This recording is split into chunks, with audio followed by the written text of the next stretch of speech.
Jesus Christ. I am literally becoming that guy. You know, the one who opens the door, shows the video of him opening the door with his hand because he's got such an interesting life that he has to show him walking through a parking garage. Yeah, that's me. Winning. And yes, I literally walk around the city looking like a giant black marshmallow. It's cold. Give me a break. So what I wanted to talk about is getting things done. You know, just doing things. I know a lot of people, they always have the sensation that they have to plan everything in the minute detail, into the minuscule mininess thing. Anyway, that's not me. You know, and I usually have the idea that if I think too much about what needs to get done, I'll never get started because it's such a hard thing to do. I mean, look at, you know, for example, Backpacking Light. I mean, with Backpacking Light, what I knew when I got started was, one, I wanted to do my own gear, or two, I wanted to sell somebody else's gear. And I decided that in February or March of 2017.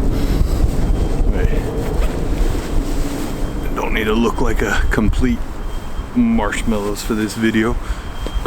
So that was what I knew that I wanted to do. So I started actually with the own production, and I started sewing some of my own gear, and I started looking for employees to start sewing the gear because I can't sew. But I found out very quickly that in Sweden, skilled labor, people who can sew, it doesn't exist. Because most of the labor, like anything else, has been exported to China. You look at some of the biggest producers in Sweden, Fjällräven, Norrona, all these guys, they're all making their gear in these Chinese, Bangladesh. I don't know if it's slave labor. I mean, that's not the point of this video. But anyway, finding that kind of labor is really difficult in Sweden. So I made my way to the Fredrikshafen. Sorry if there's like snot and stuff right here.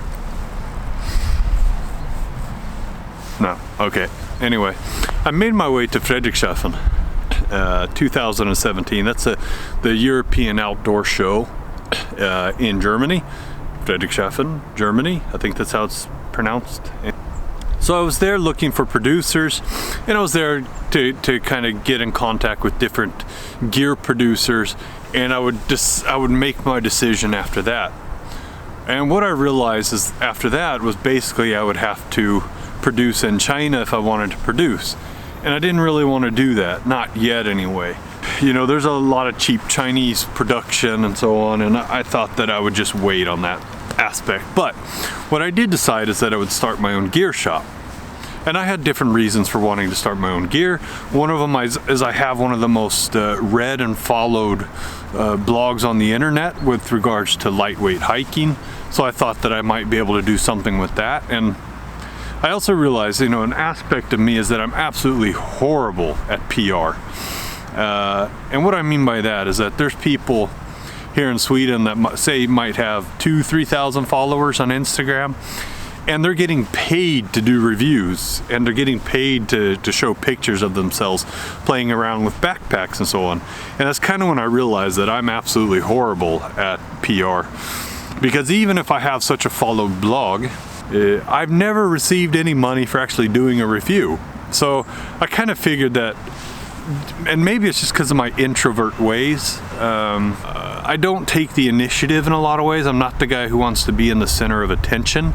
And with that, I rarely make contacts. You know, I'm absolutely horrible at making contact with people. Knowing that even if I had, you know, 20,000 followers on Instagram, I think at that time I had about 25,000, which is quite a bit, at least, you know, within lightweight backpacking and even in Sweden and so on.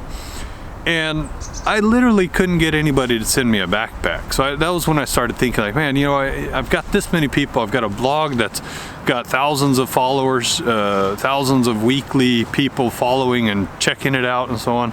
I mean, there's got to be a way. So that was kind of my thought process. And on top of that, I knew I wanted to go to Africa for about 6 months because we're in the process of adopting a child. So that was another aspect. So that was basically the entire thought process behind, you know, having my own gear shop.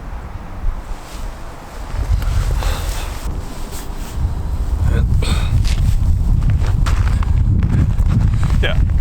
So basically, my idea was that I wanted to do a gear shop. So when I came back from Frederikshavn, I decided, okay, now I need to do something. Do I start buying in gear now? So I actually started working on my web shop, the actual site design, putting in products and so on. But I hadn't bought anything in, I didn't have any money, I didn't know where to start. But it didn't really matter to me because I had learned in my life that if I focus too much on the journey, nothing will happen, right? I usually say, I guess I can boil it down to this. If you want to get something done, you look at where you want to go. What do you actually want to accomplish? Like my goal was to start a web shop. I didn't look like 5 years down the way saying, okay, I want to be rich. I want to have all this money. I want to drive around in a Porsche. Because then your goal is not actually selling gear. Your goal then is to just be wealthy laying on your sofa. And that's not really my goal. Let me just zoom in a little bit. Yeah. So my goal was to sell outdoor gear because I love outdoor gear. My goal is to make videos because I just love making videos with gear in mind and so on. But like my actual goal was to just sell outdoor gear, to bring it to Sweden, to bring it to Scandinavia. And I probably wouldn't have done it if I had known how difficult it would actually be. You know, and you could say the same thing. I actually owned a restaurant a while ago, and it was the same thing there. Had I actually known everything that went into it, I would have never gotten started because it is not easy. And, you know, so I try to be willfully ignorant in a lot of the projects that I bring on. And I also never go full in. I know a lot of people say, oh, you got to go in with what you're passionate about. No, you don't. You keep passion out of it. You know, if you like doing something, fine, but make sure the numbers speak to you. For me, the numbers spoke to me because I knew I could go in. I didn't have to, you know, put all the money in my life into this project. I knew I could do it to get it started and then take it from there. And you have to love the journey. It's the journey that you have to love. You have to love waking up every day and just doing it. What I want to say is that if you're so focused on the goal, then you're going to be bored by the process. The goal cannot be to just be rich. I know there's people that do have that goal, but they're usually just sitting in their sofa dreaming of how rich they're going to be one day. And that's the thing, you know, is that everybody wants to be rich, but nobody wants to put in the work. And anything that you're going to do, if you want to succeed, you have to put in a shit ton of work. Did I say tone? I did, didn't I? I said shit tone. Hate my life. Ton of work. You have to put in a ton of work. And that's it. The secret to life is just working hard. Forget about the goals. There's so many wannabe writers and authors out there that have never written a single page. And that's because a dream without action is pointless noise, right? I don't want to hear about dreams and pointless noise. Now, if you tell me something like, oh, you know, I have this dream about writing a book. I'm up every day at 6 o'clock, I write at least 2,000 words every day. Awesome, that's how it needs to be. Because if you're just dreaming of writing, then you're not writing. But if you're writing, and the dream is to someday be done with that, and sometimes it's not even about writing a book. Sometimes it's just about learning to love the process. My grandpa always said that there was two kinds of people in the world. There are the wannabes and the people who do. I never really, I was quite young when he said that to me, so I never really knew what he meant. And it wasn't until I got older until I started actually knowing what he meant. To me, it's about doing. Even if let's say you want to write a book, but you don't have a plot yet. Is it actually going to help? What's going to do more? Walking around town, dreaming of a plot, or just start writing and see what happens? I think that just doing it, just the process of writing, say 200 words every day, that'll get you closer to your goal than dreaming of it. But that's just me. That's what's worked for me, is just doing. That's how I get things done.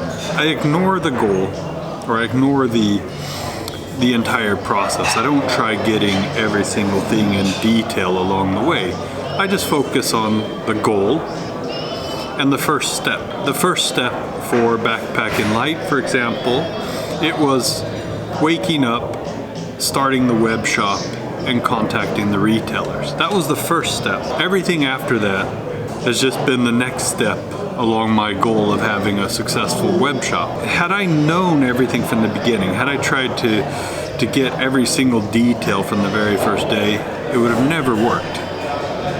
And that's kind of where I'm at now. So ignore all the steps. Screw it, just do it. Look at where you want to be and the first step and take it from there.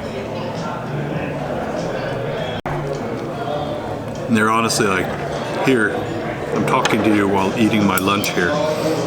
That's how strapped I am for time today. But cheers.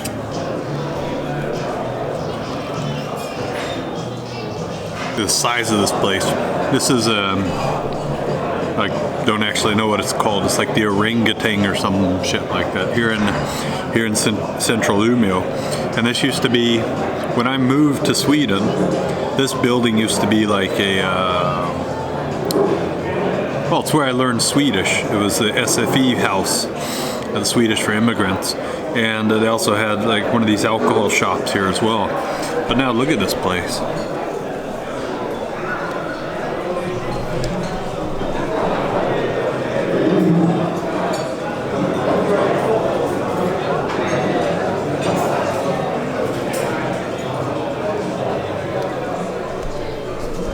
It's massive. They got like several different shuffleboard thingies here, and they've got several, 12 different bull playing fields. It's bulls where you throw a little or a big ass iron balls after a tiny little one.